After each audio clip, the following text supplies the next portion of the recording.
I've seen situations like that where somebody had planned to sell something and was talking about it for a long time, and all the dominoes had to be lined up just right before they flick one of them and get it going. And ultimately nothing happened.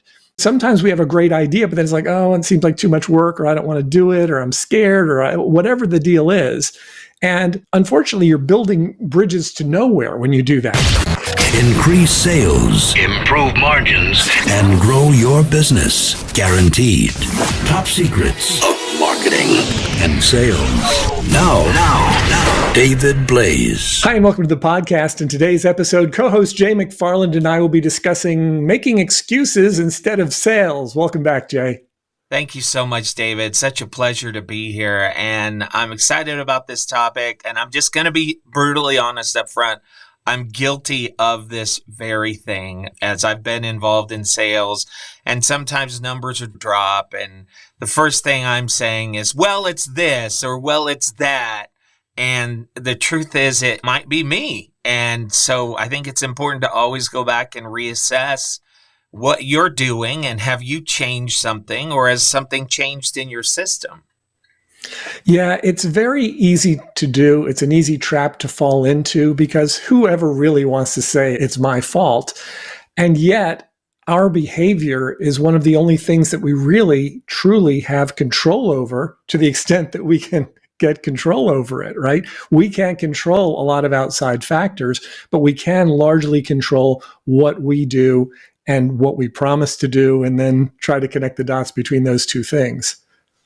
Yeah, I remember I was in a training and they pointed out that so often when a mistake happens, or say sales have a problem, we're looking for the person to blame.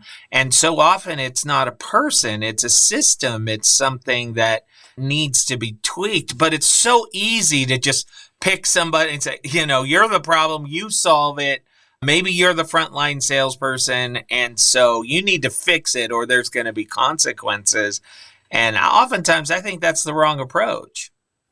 Yeah, I agree. And I think the reason that this topic even came up is I had an experience fairly recently where I was just sort of blindsided by someone's ability to blame every single outside factor rather than just the fact that they essentially weren't selling.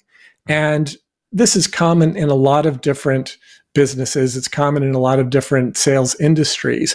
A lot of times, well, it's the leads. And if you ever saw Glenn Ross, it's the leads. And I remember when I was first watching that movie, I was like, oh, that's brutal. It's probably not the leads. And then you find out in that particular movie, yeah, it was the leads because they were giving them bad leads. That's really the exception rather than the rule, though.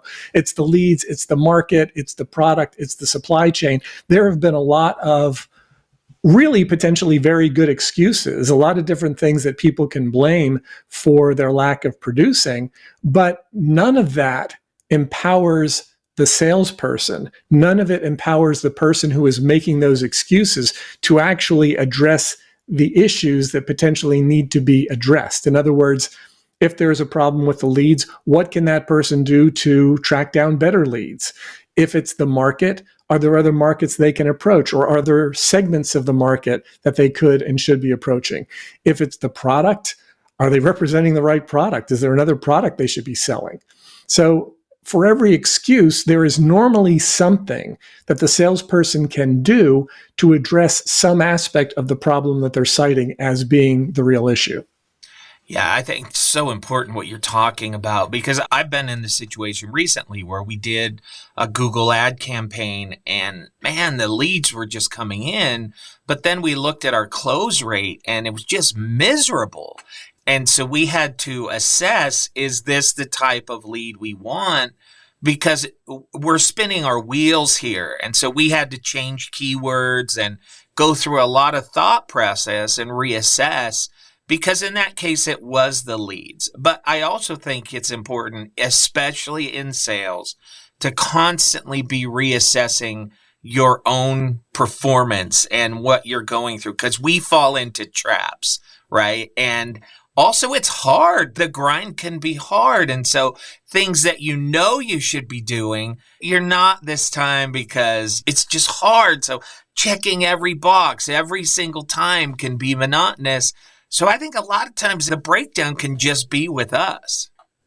It can be, and it can be our failure to look at the other options that are available to us.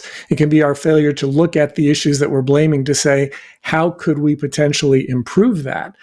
And sometimes it's not the actual situation that we think it is. In the example that you gave, you were able to determine that this group of leads worked and this group of leads didn't. And if you got the same process, then you can say, all right, we want more of the kind of leads that are going to work. Another option there would be to say, okay, is there something we can do to change the procedure on this particular group of leads to make it match? But that doesn't always work. Sometimes it is the leads, just like in Glengarry, Glen Ross. Sometimes it actually is the leads. But that doesn't alleviate the responsibility of the salesperson to try to identify what we can do to deal with whatever situation we're faced with. Because the problem is that if we don't do that, we are really disempowering ourselves and we're training ourselves to blame outside factors that are beyond our control, which means we can never be in control. Whenever we do that, anytime we outsource responsibility somewhere else, anytime we outsource the blame to something else, then we're completely disempowering ourselves. Yeah, I love that. That's such a good point. Outsourcing the blame is not going to solve any problems. You know, it's been kind of a running theme through all the podcasts that we do that you should always be reassessing. You should always be looking at the numbers. We've talked about key performance indicators and saying, you know, we normally always have a good January and now we're not. What is going on? Is it seasonal? Is it the economy? Because we can be affected by so many things outside of our control. But if we're not reassessing those and we can't go back and look at where we were before, we might not even know we need to change. And then we're outsourcing excuses as well. Yeah. I think there's also a tendency for some people to think in terms of blame instead of responsibility. My thinking is it's better if we can choose responsibility instead of blame, choose responsibility over blame. That means, I'm not asking anybody to blame themselves. I'm not saying blame yourself for poor sales. What I'm saying is, what aspects of that can you take responsibility for? Can you take the responsibility of saying, okay, if I need better leads, I either need to dig them up myself or I need to go to the person who provides the leads and convince that person that we need something different. Look at whatever sliver of action you can take, whatever little thing you can do to advance the cause, because otherwise you're just playing the victim, and that never helps anyone, particularly in sales. Yeah, exactly. You know, another example, we were just recently excited. Somebody approached us. Hey, we have this great new way to generate leads for you. It's going to involve webinars and all of these things. And again, it generated a decent amount of leads, but we couldn't close any of them. And it was interesting because it felt like they were the right kind of leads. They were asking the right kind of questions. So we really spent a lot of time saying, is it us? Is it this particular client? And ultimately, we stopped using that service just because for whatever reason, whatever it was doing, just not the ideal customer. But if we would have just said, oh, it's not working, I would still today be thinking to myself, maybe we should have stuck with that longer. So try things and then tweak them as you go to make sure that if you're going to not use them anymore, that you've really done your due diligence. Otherwise, you might be chasing away good leads. Yeah, and I think listening skills are critical in that regard. When you're talking to a different group of people that came in from a particular lead source that you've never done before, and you find that they're not closing, what are they saying that is different than the other people that you normally talk to? What questions are they asking? What questions are they not asking? What questions are they not responding well to? Because a lot of times, if you get a list of people that just don't have any money to spend, and you find that that's a recurring motif in that particular lead source, then it's pretty easy to understand, okay, it's going to be difficult to convert. But the challenge there is that there are a lot of people who have money who pretend not to when they're on a conversation with a salesperson. And so just because somebody says they don't have money, very often that just means I don't have money for you for what you're proposing right now because I still don't get it. I don't believe it. I don't see the ROI. If you can show them the ROI, they can come up with the funds. And so that's part of the challenge as well. Is the person that you're talking to telling you the truth about their inability to buy? Or are they just making something up because they don't want to buy what it is that we're offering? Yeah, and one other thing we've started doing recently is if it comes down to the point where they're not going to buy, or they say maybe in the future or whatever, and we put them into our database and we have a drip program that constantly remind them about who we are and what we do. But to me, the follow up to those individuals, a way to ask them straight up, hey, can I ask what it is that kept you from using our services? That's hard to do, but maybe it can be done through a form after the fact, an email that they can get, any extra morsels of information to find out why this particular group of leads is not working out, I think could really be beneficial. Yeah. And I find that when it's actually on a conversation, if someone tells you that on a conversation, yeah, listen, I don't think we want to move forward on this. I find that to be a great time to be able to say to them, okay, I would much rather have a no or a yes than a maybe. So I appreciate the fact that you're being candid with me. Can you tell me what was it that caused you to make that decision? It's a decent time to ask, and you're basically acknowledging what they said. You're not trying to talk them out of it at that point. And then in a lot of cases, they can really open up to you about some of what their issues were or are. And it's possible then to sometimes swing back into a conversation where you're able to address something that you didn't know they needed addressed, answer a question that wasn't officially asked previously.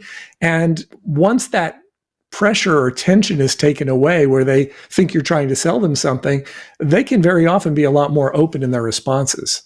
Yeah, this is such a great point, because if you ask them, hey, can you tell me what it is?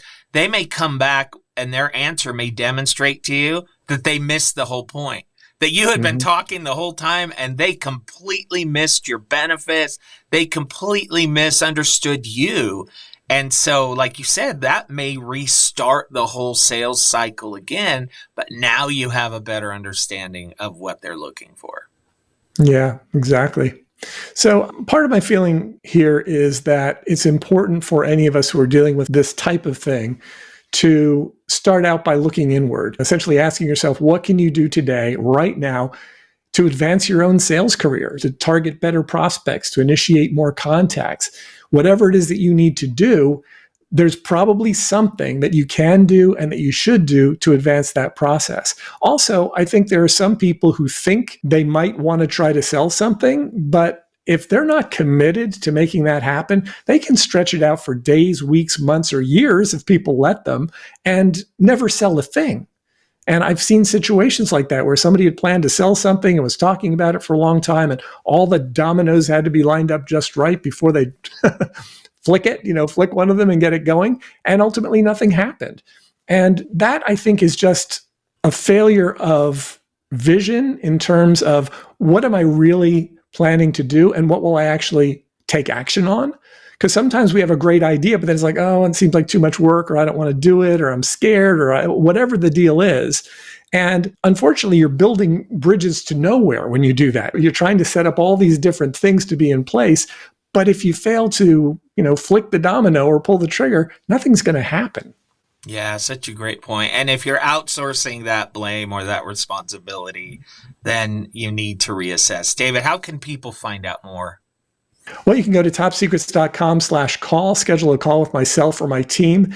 And we've been taking a number of calls, particularly over the past couple of weeks, and it's been great having conversations with people who are really serious about growing their sales and profits. Because the reality of the situation is, the old 80-20 rule. And who knows, these days it might be 85-15 or 90-10 or 95-5. And we love having conversations with people who are serious about growing their sales and profits. We love having the conversations where we can sort of walk them through their current situation, where they're looking to be in terms of sales and profits and visibility in the marketplace. We try to make these calls as valuable as possible. Whether or not we ever end up working together, it kind of doesn't matter. If you're serious about growing your sales and profits and you want to have a conversation, go to topsecrets.com/call. We would love to have those conversations with you. All right, that's awesome. Thank you so much, David. Thank you, Jay. Increase sales, improve margins, and grow your business. Guaranteed. Top Secrets. TopSecrets.com.